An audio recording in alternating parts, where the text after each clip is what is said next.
Since 2020, retro video game prices have skyrocketed. Just look at Silent Hill, which leapt from $75 in early 2020, and now it's a jaw-dropping $230. But lately, you might have seen a video screaming that the market is crashing.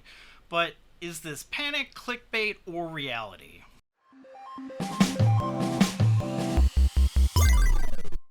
Hello and welcome to Retronomics, the series that follows price trends in video games. It's been a hot minute since my last Retronomics video, and honestly, I've had a bit of a creative block and decided to take a break, swap the spreadsheets for some fresh air and a few rounds of golf. But as the days are getting colder and the sun is setting earlier and earlier, inspiration has struck, thanks to Jason's video about the retro video game market crashing. And that got me fired up to jump back in and set the record straight. So let's get right to it. Is the retro video game market crashing? No. Is a correction coming? Also no. And here's why. Corrections follow booms, and that boom already happened and peaked in 2021. The market corrected in 2023, which doesn't necessarily mean that prices returned to pre-pandemic levels. It just means that the wild growth has slowed down or dissolved altogether, and I covered this in detail last year. But Jason, he keeps sounding the alarm, and it's not just the most recent video. Actually, in September, he said roughly the same thing. It's a similar thumbnail, same message. He insists that the market is in trouble. Yet, in between those two videos, he claims that prices for PS3, Xbox 360, Wii, Wii U, Master System, and the Sega Genesis are skyrocketing. So, what's really happening here?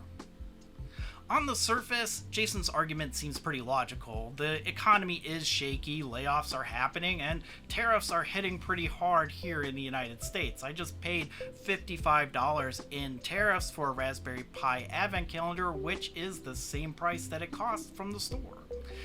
And healthcare premiums are set to rise in 2026, and even my eBay store has seen slower sales. But here's the thing, eBay rewards active sellers, and what you're selling actually matters. So actually, I'm gearing up for a Black Friday sale, so if you're interested, use code Retronomics30 for 30% off everything in the store while supplies last. Alright, let's get into the problems that I have with this video. First off, Jason says that Phoenix Resale must be in trouble if he's opening up a brick and mortar store instead of selling online, which I don't know how it works in Canada, but here in the United States, opening up a physical store is a big investment compared to what he's been doing before, is just selling strictly online. You need to pay utilities, pay workers, all that other stuff that goes into it. So I don't really know where that comes from. I mean, sure, he's opened up a store in Kentucky, which has a lower cost of living than, say, something like Chicago, but even Retro Rick has done the same thing in Arkansas, and both seem to be doing pretty well. And also, let's talk about those resellers buying from resellers. I really think that that's selection bias. Even Metal Jesus, who isn't a reseller, picked up a lot of games at the Portland Retro Video Game Expo. And speaking of conventions, Riff from Pixel Game Squad quit a lucrative day job to go full-time with YouTube and editing, and he also owns 3 major conventions. So clearly retro gaming content is doing pretty well, or he's just incredibly short-sighted. I mean, how many times has he rebuilt that game shed? But what Jason's video lacks is hard data. Anecdotes about Facebook Marketplace being empty don't prove a market collapse is imminent. I mean, it's been mostly empty here in Chicago for years, mostly due to scammers. If the market was truly crashing, you'd see a flood of people offloading collections and trying to undercut each other. And when he talks about eBay platform not doing so well and people moving to Whatnot, live selling is pretty popular on TikTok, and Whatnot is actually being something that is rising up the ranks. My sister actually runs her own little Whatnot channel, and she's doing pretty well for herself. She doesn't sell video games, but still, like, live marketplace stuff is being popular, so much so that eBay has gotten in on it too. And also, if Whatnot is offering lower fees than eBay, then that's where sellers are going to sell their games. Now, let's get into some numbers. I started Retronomics because I love data and retro video games, so I put the two together. So for the past 8 years, I've tracked prices using PriceCharting.com. Now, you might not think that the prices are accurate, but stores set their prices based on this data, so I think that it's a solid benchmark. But I'm not looking at the actual price of each individual game. I'm looking at month-to-month changes. So let's take a look at the year-to-date changes from 2020 to now across 8,300 items on PriceCharting.com that had consistent monthly prices. So as you can see, only 2023 saw a dip in CIB prices, but 2024 bounced back with a $36,000 increase.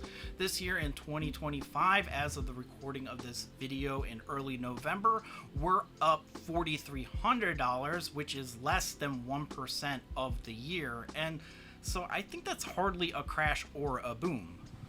Prices are still 86% higher than what they were in 2020, and top tier games, heavy hitters, keep climbing. 4,039 games increased in price. 68 of them jumped by over $100, but most rose by just $1 to $5.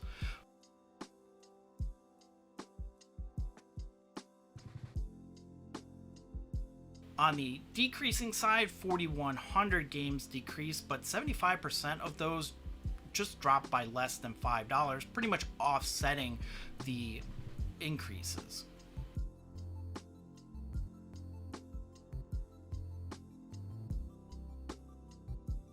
Compare over 5 years, 1,000 games lost value and 7,200 gained value.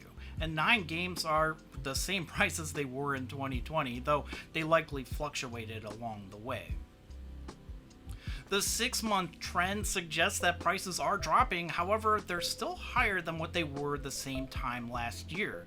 June's prices were the big increase, raising 2.73% from the previous month, and the prices have been dropping less than 0.25% every month. So again, I don't know why we're calling this a crash or even a correction. But let's talk about the Sega Genesis. Now, Jason claims that the Genesis prices is skyrocketing.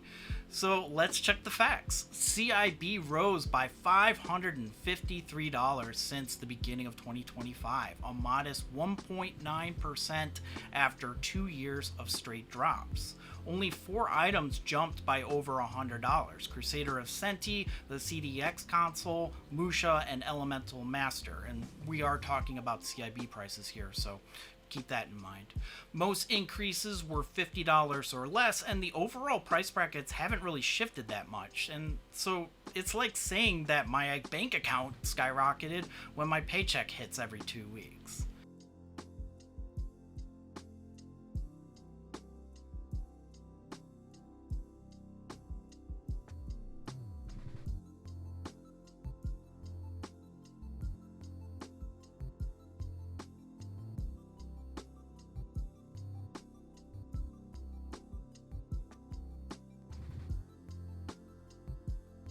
Even the Genesis 3 hasn't moved much in 2025, and it's not rare. Plenty of listings match Price Charting's prices, at least here in the United States.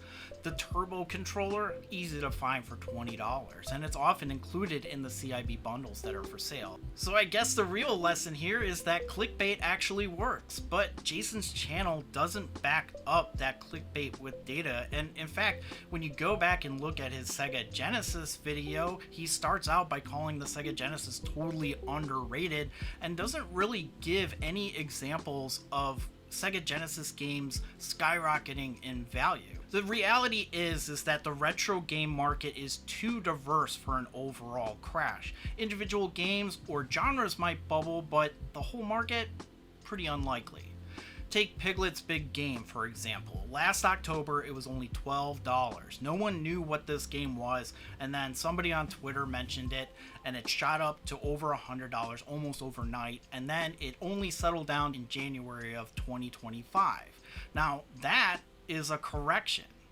Going over my experience with eBay, it seems that a lot of the popular games move the fastest, while obscure things like my Tomb Raider strategy guides just sit. I actually had trouble selling Xbox 360 games like Lollipop Chainsaw, so I put them all into a bundle, and you know who bought them? A video game store.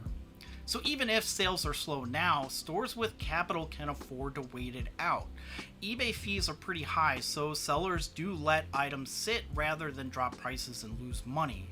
And they can also use bots to scoop up games from desperate sellers looking to offload quickly, only to relist at market rate, snuffing out a crash before it even starts. I went to my local retro video game store just to see how inventory was sitting, and it's still pretty paltry, but like you can see that someone had unloaded an entire collection of CIB games. But again, like those are now up at market value, and judging based off of like how retro video game stores operate, you could probably afford to just let them sit until eventually someone with deeper pockets buys it. And one more thing that Jason mentions, he mentions that eventually retro video games will wane, but remember the Kindle, it was supposed to kill physical books? Well, physical books are still going strong, and retro games are following a similar path.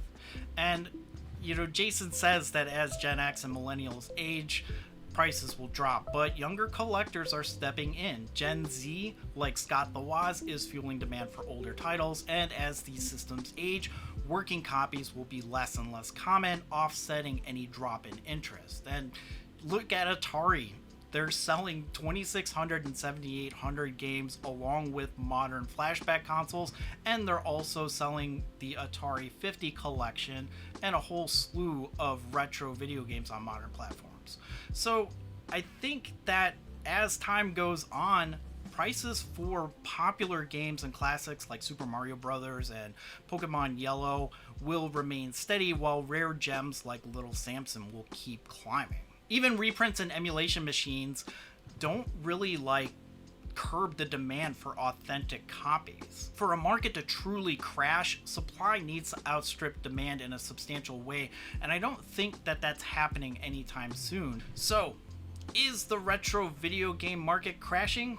No, not even close. It's not even correcting.